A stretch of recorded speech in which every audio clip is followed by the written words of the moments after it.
Olá, meus amigos, Deus abençoe todos vocês. Que esse dia, esta segunda-feira, você comece muito bem, mas muito bem mesmo, para que ela possa se estender por toda a semana, para que esse bem-estar venha se estender por toda a semana. Bem, nós temos falado sobre o batismo de fogo. Batismo de fogo. Nós falamos do batismo nas águas, que é o sepultamento do corpo pecaminoso, é o sepultamento da vida errada que vinha vivendo, a vida pecaminosa.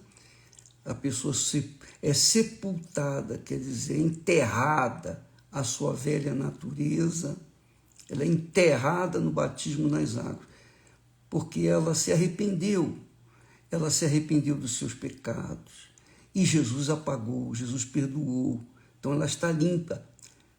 Morreu para o mundo, bom, se morreu para o mundo tem que se enterrar, e o batismo nas águas é uma analogia, é uma tipificação, digamos assim, do sepultamento daquela criatura que vivia no pecado. Agora não, ela foi sepultada, quer dizer, batizada nas águas. Então, quando ela se levanta das águas, ela começa uma vida nova, ela começa a viver em novidade de vida. Teoricamente é assim que está escrito, é assim que tem que ser. Claro que nem sempre isso acontece, normalmente não acontece, porque muitas pessoas são batizadas nas águas como se participasse do pão da Santa Ceia e do suco de uva, como o sangue de Jesus. Elas participam. É fácil. É só colocar na boca e comer e depois beber do sangue. Mas, quando se toma uma atitude de se arrepender do passado, ela se convence do seu pecado e se arrepende mesmo, não é só de um pecadinho, não é só de um erro que você cometeu, não, é de todos os pecados, é da vida toda. Por isso, toda a vida, todo o corpo é sepultado nas águas, para que quando ela sair das águas, pronto, é uma novidade de vida. Ela começa a viver uma vida nova. Não quer dizer com isso que ela não vai errar novamente. Vai errar porque a natureza humana, a natureza adâmica, ela carrega consigo. Nós carregamos até a morte, até a nossa separação deste mundo. Então, o batismo nas águas é isso. Quando a pessoa é batizada nas águas e aquele batismo é válido mesmo diante de Deus, é sincero e Deus aprova, então ele sela, ele batiza com o Espírito Santo, ele sela, dizendo, como se dissesse assim, bom, esse aqui saiu perfeito, tem o meu selo, meu carimbo de qualidade, carimbo de qualidade, esse é meu, essa pessoa é minha filha. Então ela recebe o batismo com o Espírito Santo.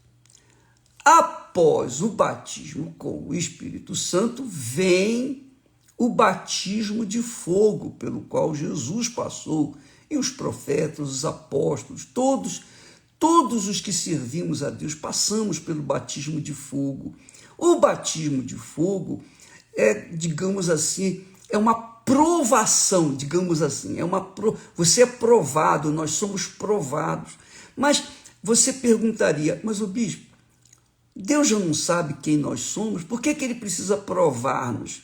Não, ele não prova para ele, ele já sabe quem nós somos, mas ele faz-nos conhecer a nós mesmos. Então nós tomamos conhecimento de como nós somos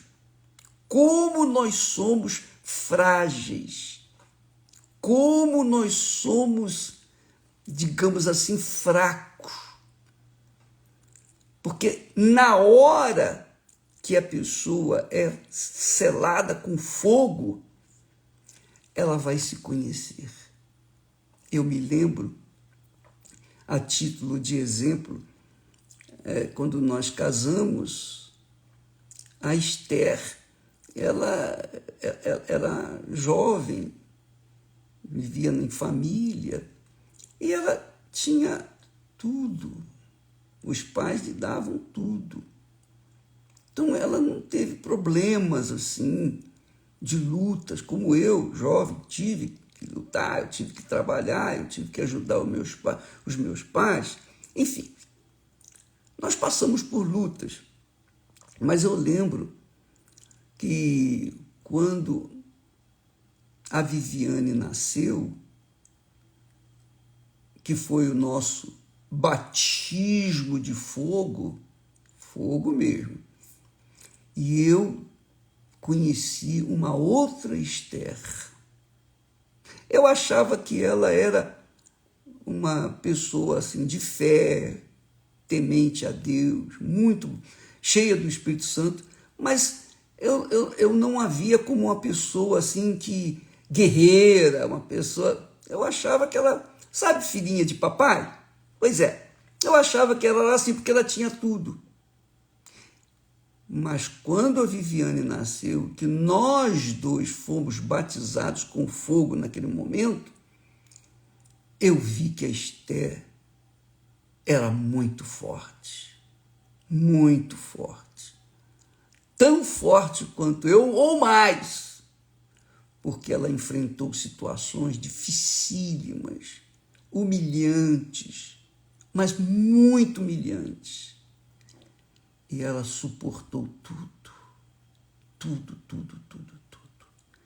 Então ela se conheceu e eu conheci uma outra Esther que eu não tinha conhecido.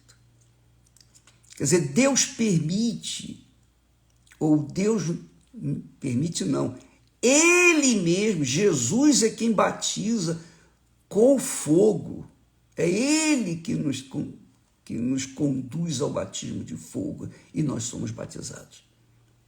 O batismo de fogo, então, é para que a gente venha se conhecer, para saber como nós somos. E no batismo de fogo, é claro, eu penso, eu creio, é a minha crença, a minha fé. Eu creio que todos que são batizados com fogo passam pelo teste. Por quê? Porque já tem o Espírito Santo, o batismo com o Espírito Santo. Eu penso que se Jesus batizasse-nos com fogo e depois com o Espírito Santo, eu acho que ninguém ia passar. Eu acho que ninguém ia passar. Mas como nós somos primeiramente batizados com fogo, ou melhor, primeiramente nós somos batizados com o Espírito Santo e depois vem o fogo, então Deus nos dá a capacidade para passarmos pelo fogo e sairmos ileso, completamente fortificado na nossa fé. Agora, presta atenção, eu queria falar com vocês algo que Deus nos deu ontem, e eu creio ter sido uma revelação. E isso vai ajudar você a pensar, a raciocinar. Qual é a diferença entre tribulações e batismo com fogo? Porque o batismo com fogo não significa tribulação, não. É um batismo. Tribulação é outra coisa. Tribulações são outras coisas. Como é que a gente vai saber que é o batismo, o que é o batismo com fogo e o que é as tribulações? Muitas pessoas passam por tribulações, mas não passaram pelo batismo de fogo. O batismo de fogo só vem após o recebimento do Espírito Santo, senão ninguém resistiria. E as tribulações todos passam. tanto os crentes quanto os incrédulos, todos passamos por tribulações. Quer a gente queira, goste ou não, todos passamos por tribulações. Os filhinhos de papai vão passar por tribulações, ou passam por tribulações. Não tem jeito. Mas como é que a gente pode identificar o batismo com fogo, ou separar o batismo de fogo, ou com fogo, das tribulações, das lutas, das aflições que nós passamos nesse mundo? Então, nós lemos lá no texto de Gálatas, o apóstolo Paulo aos Gálatas, aos cristãos de Gálatas, ele diz assim: não erreis. Aliás, foi Paulo, Tiago. Não erreis, se eu não me engano. Não erreis. Deus não se deixa escarnecer, não se deixa zombar. Porque tudo o que o homem semear, isso também ceifará. É uma lei inflexível. E todos, quer creiam ou não em Deus, têm que se submeter a essa lei, passam por essa experiência, quer goste ou não. Então você que crê em Deus, que não crê em Deus, não importa. Você vai colher aquilo que você plantou. Eu colho hoje o que eu plantei ontem. Vou colher amanhã o que eu estou plantando hoje. Não tenho dúvida. Não importa se eu sou um servo de Deus, mas se eu semear alguma coisa má, alguma semente ruim, eu vou colher os frutos dessa semente ruim, quer eu goste ou não, quer eu sirva a Deus ou não, quer eu mereça ou não. E isso nós vemos ao longo da história dos heróis da fé. Todos colheram os frutos daquilo que plantaram. Todos nós. Todos colhem os frutos da semente que planta. Está aqui escrito: tudo que o homem semear, isso também ceifará. Porque o que semeia na sua carne, quer dizer, o que semeia segundo a sua vontade, os seus desejos, as suas cobiças, os seus sonhos, as suas carnalidades, o que semeia na sua carne, da carne ceifará, colherá a corrupção. Porque a carne é carne, a carne é fraca. Tudo que é semeado de acordo com a carne, quer dizer, de acordo com os nossos desejos. Carne, quando a Bíblia fala em carne, ele não está falando a nossa pele, o nosso corpo, a nossa carne física. Está falando da nossa carne, digamos assim, espiritual, as nossas vontades, as nossas cobiças, os nossos pensamentos. Quando a Bíblia fala em carne, é a vontade nossa, especialmente.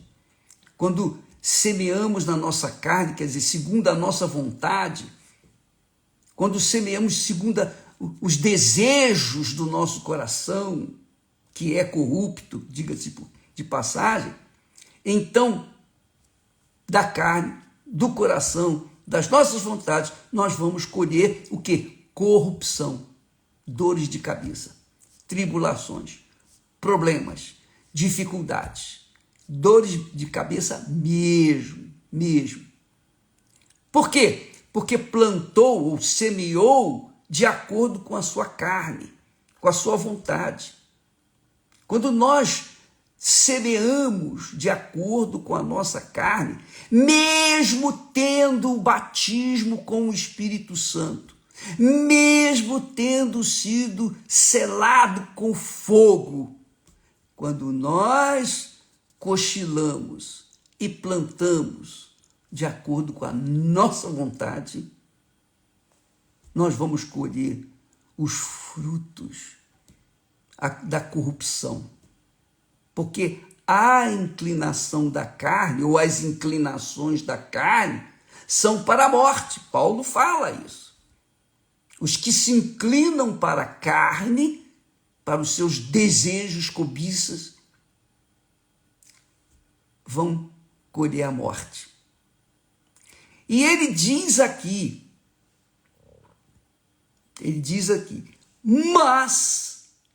mas o que semeia no Espírito Santo, que quer dizer, o que semeia segundo a vontade do Espírito Santo, segundo a direção do Espírito Santo, ceifará a vida eterna. Então não há como você estar entre uma coisa e outra. Ou você é ou você não é. Ou você semeia na carne e vai colher a corrupção da carne, vai colher as tribulações, as lutas, e muitas são as pessoas que começaram bem, começaram no espírito, mas com o decorrer do tempo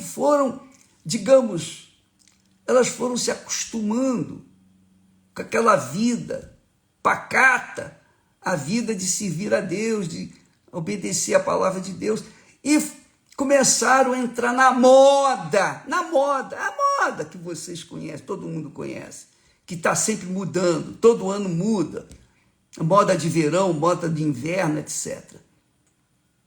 Então entraram na moda do mundo, o mundo jaz no maligno, enquanto a pessoa começa a fazer a vontade do mundo, a vontade da carne, a vontade do coração, as cobiças da sua mente, aí ela vai colher o quê? Ela vai colher corrupção, ela vai colher dor de cabeça, ela vai colher problemas, ela vai colher brigas, inimizades. Por exemplo, apenas a título de exemplo,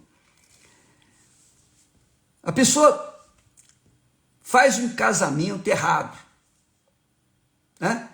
Ela escolhe o homem ou a mulher, a jovem ou o jovem, de acordo com a sua beleza, de acordo com a sua estrutura, o sujeito sararão, e ela, uma criatura parecendo até de outro planeta, de tão linda, tão maravilhosa, perfeitinha. Então, os dois se casam de acordo com os desejos da carne, a cobiça de querer aquela pessoa. Quando isso se dá de acordo com a carne, aí vai acontecer a corrupção, que quer dizer, no casamento, no dia a dia, no convívio, o convívio na sua casa vai ser um inferno. Por quê? Porque está casando não segundo a vontade do Espírito Santo, mas segundo a vontade da sua carne. E nós temos visto isso sempre. É o que mais temos visto nos últimos tempos entre pastores. Eu não tenho vergonha de falar isso. Infelizmente, isso acontece muito. A jovem, muito bonita e uniformizada, parece uma santinha, uma obreira. E quando casa com um rapaz que é cheio do Espírito Santo, e ela, algum tempo depois, começa a descobrir a realidade da vida, porque casamento não é simplesmente junção de corpos, prazer sexual, não. Casamento é assim, É espírito com espírito, alma com alma e corpo com corpo. Então, os dois têm que ter o mesmo espírito. Eu falo isso como exemplo. Nós nos casamos no mesmo espírito. Esther e eu tínhamos e temos o mesmo espírito. O nosso coração, a mesma coisa. Os nossos desejos, o nosso futuro projetado lá atrás, era para servir a Deus, tanto dela quanto da minha parte. E os nossos corpos isso é coisa natural. Mas houve um casamento no Espírito Santo, segundo a vontade de Deus. Então foi de acordo com a vontade de Deus. Então, cabeça da Esther de acordo com a minha cabeça, quer dizer, o espírito dela de acordo com o meu espírito, coração dela de acordo com o meu coração, desejo, vontade, etc, etc. Então, nós demos certo. Deu certo. E sempre dá certo. Por quê? Porque nós semeamos no Espírito Santo. Eu não queria casar com uma jovem qualquer. E eu não queria. E eu tive oportunidades, muitas oportunidades. Mas nenhuma das jovens que eu namorei, nenhuma delas tinha o mesmo espírito que eu. Eu tentei até mesmo com uma jovem de dentro da igreja, que supostamente tinha o mesmo espírito. E tinha o mesmo espírito, só que não era... O coração não era igual, a alma não tinha o mesmo objetivo. E aí eu saí fora. Eu saí fora porque não ia dar certo.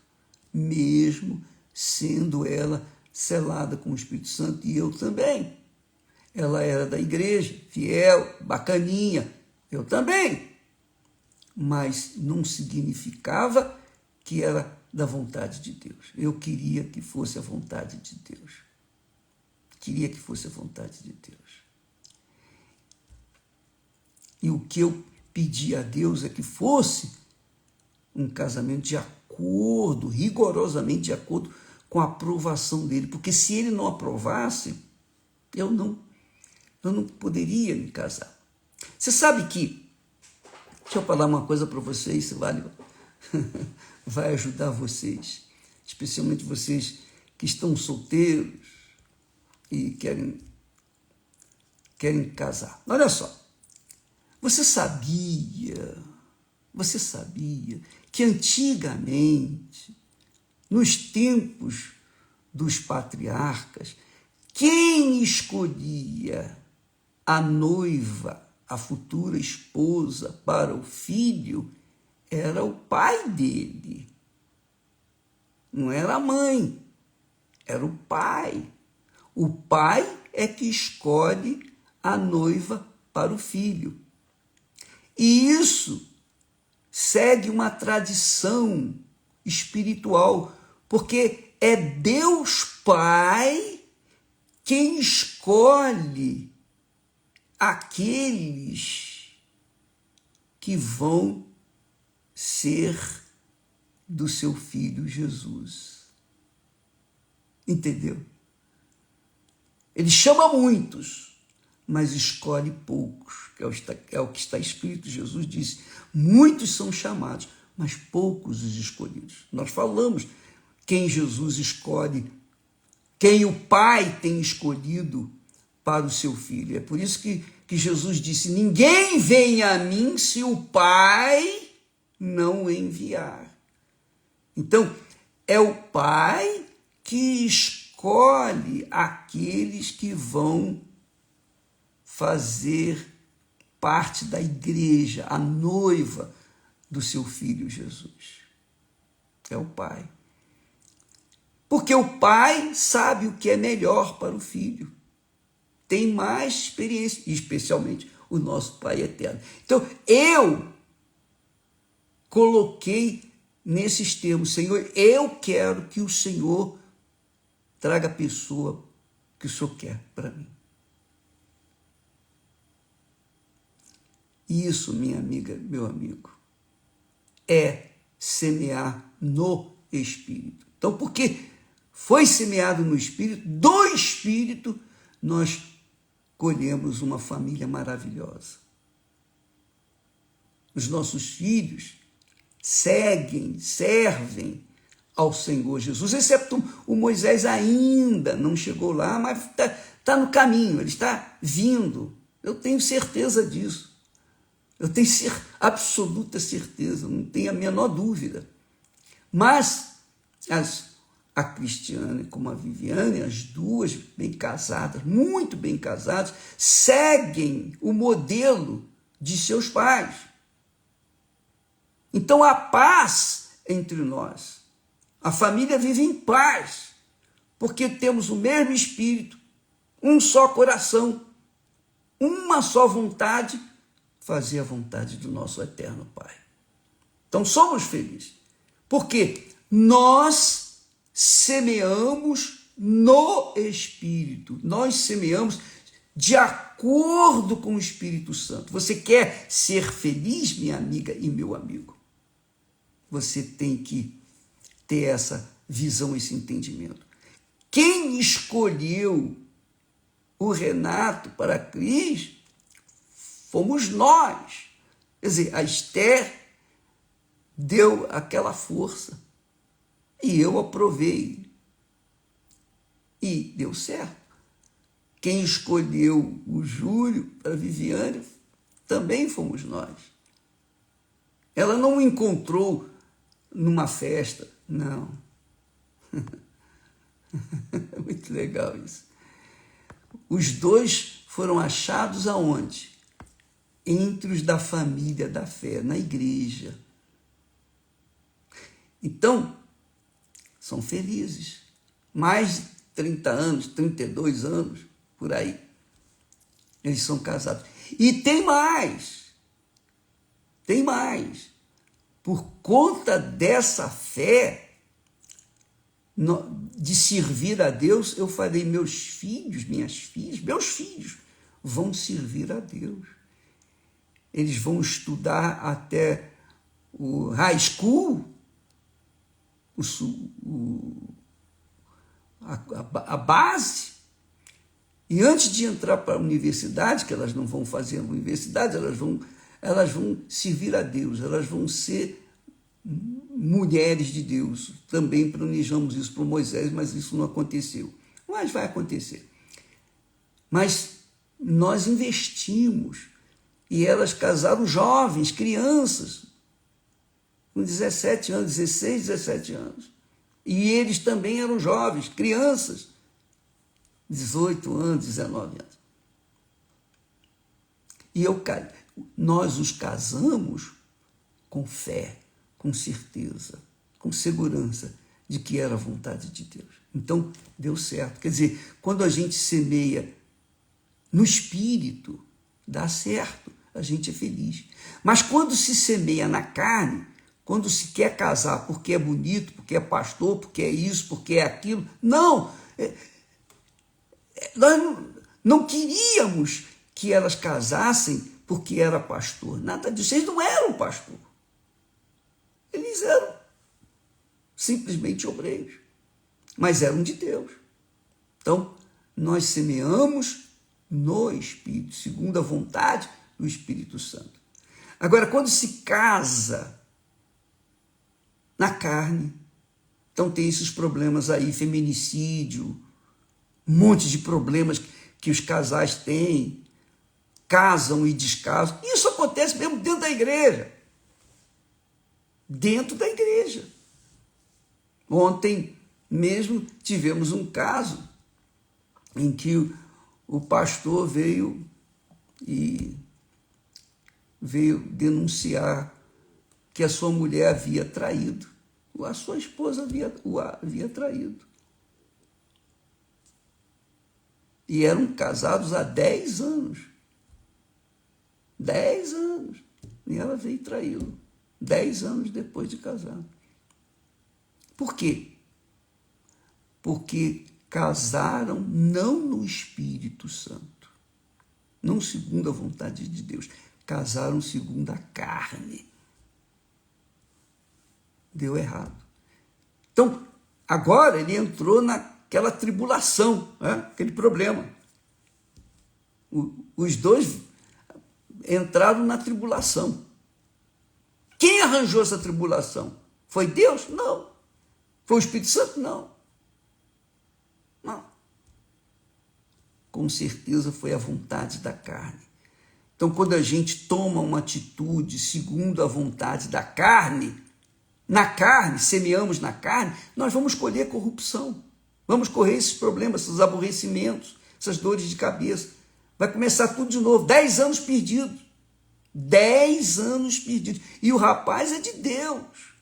O rapaz é de Deus.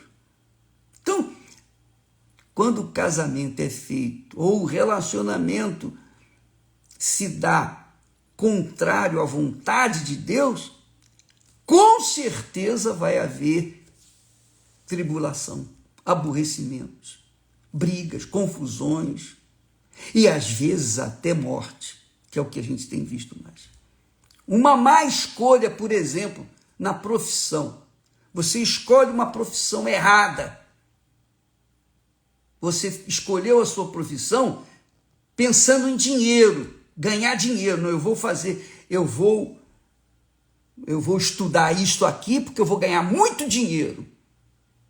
Então você mete as caras, estuda anos e anos e se forma. Quando você vai começar a praticar a sua profissão, você se sente frustrado porque não era aquilo que você queria.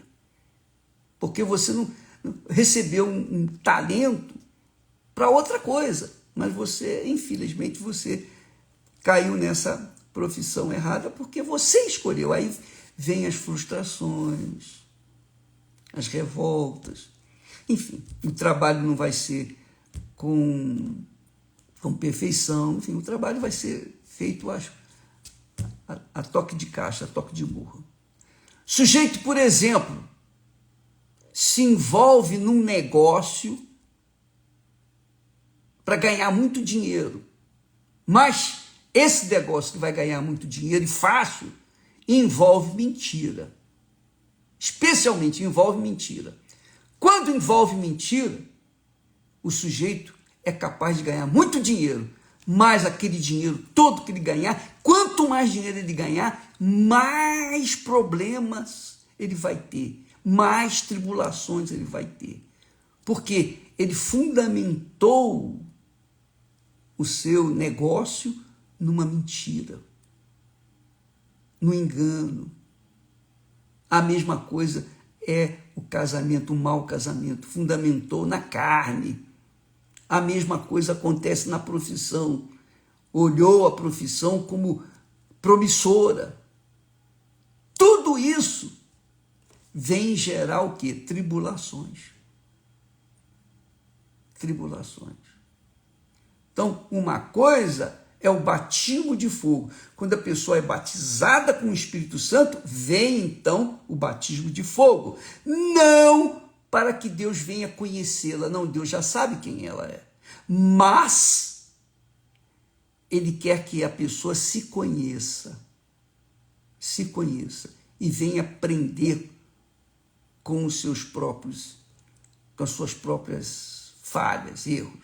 Então vem o fogo para provar. E se a pessoa é forte, ela vence.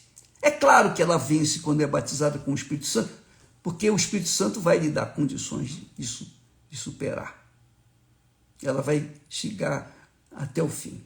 Ela não vai sair na frente, mas ela vai chegar ao pódio. Ela vai chegar lá, ela vai chegar no reino dos céus. Entendeu, minha amiga e meu amigo?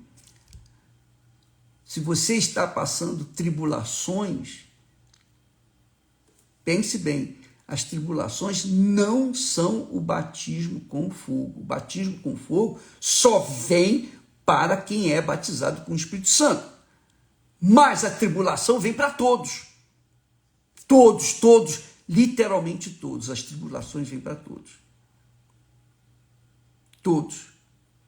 Obviamente, penso, creio eu, que quem é da fé, quem vive na fé, quem tem o batismo com o Espírito Santo, passa pelo fogo. E se passa pelo fogo, passa por todas as demais tribulações, lutas, desafios, perseguições, ódio.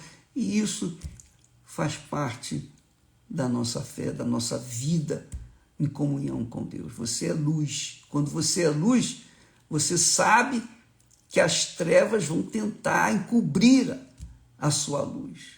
Mas quem é luz.